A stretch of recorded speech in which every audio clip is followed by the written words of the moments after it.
Hello my dear students, this is Subrata Mukherjee and you are watching Mukherjee Study Center. আজকে আমি ছোট্ট video নিয়ে তোমাদের সামনে আমি উপস্থিত হয়েছি। সেটা কি বলো তো? সেটা হলো দেখে নাও বোর্ডে আমি তোমাদেরকে দেখিয়ে দিচ্ছি। I have written a letter. Yesterday.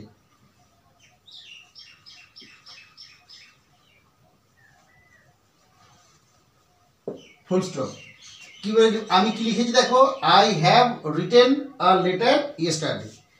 এর একটা সেন্টেন্স বা বাক্য I have written a letter yesterday, অর্থাৎ আমি গতকাল চিঠিটি লিখেছি।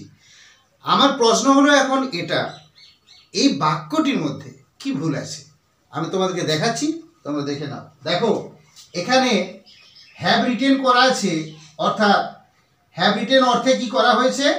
প্রেজেন্ট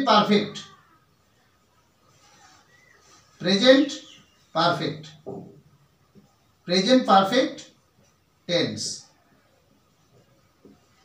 হ্যাভ রিটেন অর্থাৎ হ্যাভটা হলো সাহায্যকারী ক্রিয়া এবং রিটেন হলো মেন ভার্ব ভিপিপি, তাই তো? মেন ভার্ব এটা হচ্ছে সাহায্যকারী ক্রিয়া, অর্থাৎ কি অক্সিলারি ভার্ব বলতে পারো, সংক্ষেপে অক্সিলারি ভার্ব, আর এটা হলো ভিপিপি অর্থাৎ ভার্বের পাস্ট পার্টিসিপেল ফর্ম। তাহলে দেয়া আছে প্রেজেন্ট পারফেক্ট টেন্সে, এই বাক্যটি এখানে প্রেজেন্ট পারফেক্ট টেন্সে দেয়া আছে, কিন্তু এখানে কি দেয়া আছে? ইয়েস্টারডে। তাহলে ইয়েস্টারডে মানে কি?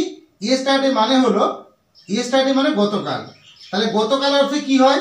গতকাল অর্থে হয় পাস্ট টেন্স। গতকাল অর্থে হয় পাস্ট টেন্স। ইয়েস্টারডে শব্দের অর্থ গতকাল এবং গতকাল অর্থে কি হয়? Past tense. আর হ্যাভ রিটেন এটা হলো প্রেজেন্ট পারফেক্ট টেন্স।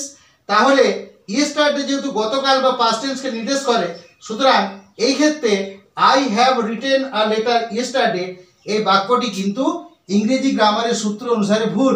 সুতরাং এই বাক্যটিকে ভুল বলা হয়েছে। তাহলে এই বাক্যটির সঠিক আনসার, সঠিক উত্তর কি হবে তোমাদেরকে আমি দেখাচ্ছি, দেখে নাও। এটা সঠিক উত্তর হবে কি বলতো? এখানে প্রেজেন্ট পারফেক্ট টেন্স ব্যবহার করা যাবে না।